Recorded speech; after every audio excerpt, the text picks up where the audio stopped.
সুপ্রিয় দর্শক শ্রোতা ভাই বোন, সলাতরত অবস্থায় আমাদের চোখ খোলা রাখা উচিত নাকি চোখ বন্ধ করেও নামাজ আদায় করা যাবে? অনেকে চোখ বন্ধ করে নামাজ আদায় করলে তার মনোযোগ বেশি থাকে, এক্ষেত্রে তার করণীয় কী হবে?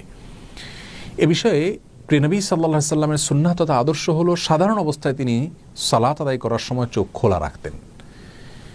তিনি যখন সালাত আদায় করতেন তার দৃষ্টির সীমানা তথা সিজদার মধ্যবর্তী জায়গা তিনি দেখতে পেতেন। এ বিষয়টি বিভিন্ন হাদিস থেকে অত্যন্ত পরিষ্কারভাবে আমরা জানতে পারি।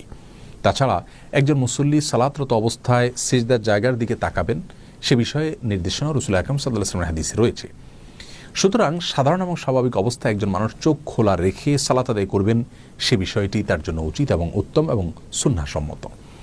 তবে যদি কেউ সালাতরত অবস্থায় তার দৃষ্টির সীমানায় এমন কোনো কিছু দেখতে পান বা এমন কিছু পড়ে তার দৃষ্টির সীমানায় যেই বিষয়টি দেখা তার জন্য গুনাহের, তাহলে অবশ্যই তিনি চোখ